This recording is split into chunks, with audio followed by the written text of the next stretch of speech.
এসেছেন এবং আমাদেরকে পরিচালনা দিয়ে যাচ্ছেন।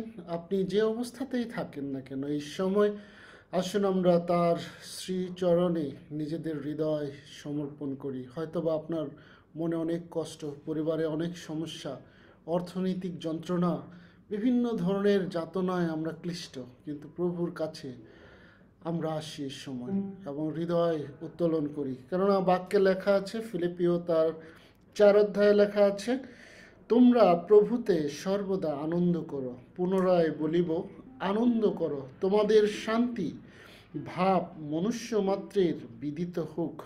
প্রভু নিকটবর্তী, কোনো বিষয়ে ভাবিত হইও না, কিন্তু সর্ব বিষয়ে প্রার্থনা ও বিনতি দ্বারা ধন্যবাদ সহকারে তোমাদের যাচনা সকল ঈশ্বরকে জ্ঞাত করো। তাহাতে সমস্ত চিন্তার অতীত যে ঈশ্বরের শান্তি, তাহা তোমাদের হৃদয় ও মন খ্রিস্ট যিশুতে রক্ষা করবে। আমেন। আসুন আমরা সেই খ্রিস্ট যিশুর কাছে আমাদের হৃদয় মন উত্তোলন করি।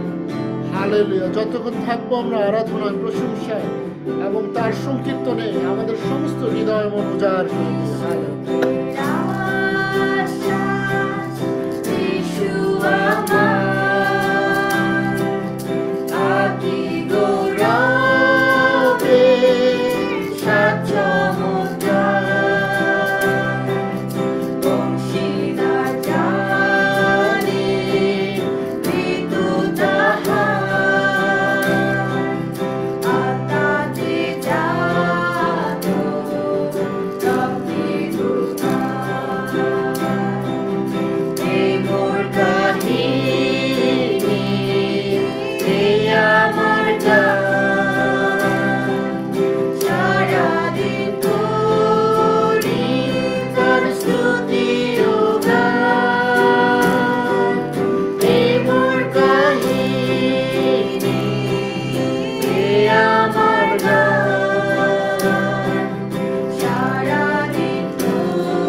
প্রতিটি মুহূর্ত, প্রতিটি সময় যেন খ্রিস্টবিহীন না হয়, যেন আমাদের জীবন খ্রিস্টময় হয়।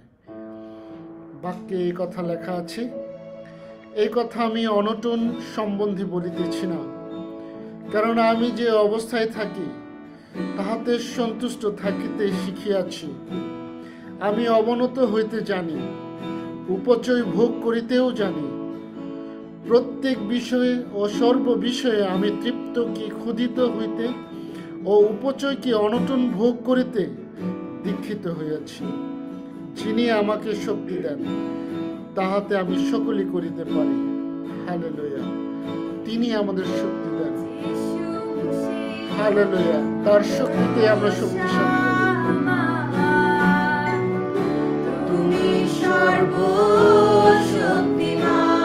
এই গানটিও আমরা অনেকেই নাও জানতে পারি, কিন্তু কথাগুলো আসলে আমরা উপলব্ধি করি। হালেলুয়া।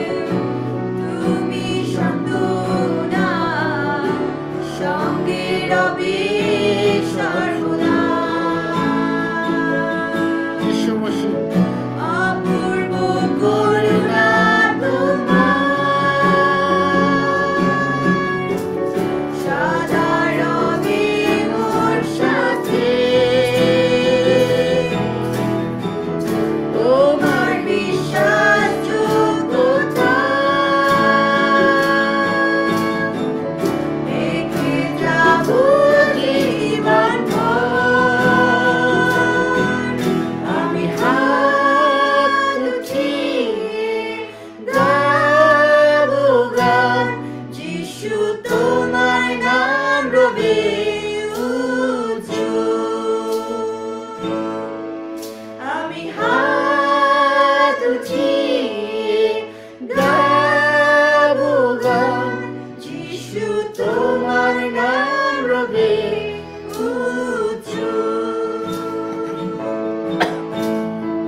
তোমার নাম রবে উঁচু। হ্যাঁ প্রভু, তোমার নাম সবচেয়ে উচ্চে। প্রভু তোমার নাম পবিত্র। প্রভু তুমি পবিত্র, তোমার নামের গুণে আমরা পরিত্রাণ পেয়েছি। প্রভু আমাদের কোনো ধার্মিকতায় নয়, আমাদের কোনো শক্তি ছিল না, কিন্তু তোমার ভালোবাসায়, তোমার অনুগ্রহে, সেই উচ্চ নামের কারণে আমরা আজকে পবিত্র ঘোষিত হয়েছি, ধার্মিক গণিত হয়েছি। কৃতজ্ঞ হই প্রভু। এখানে উপস্থিত প্রত্যেকের সঙ্গে তুমি থাকো, প্রত্যেককে তোমার সেই রক্তে সূচি করো, সঙ্গে থাকো। ত্রাণকর্তা প্রিয় যীশু খ্রিস্টের নাম চাই।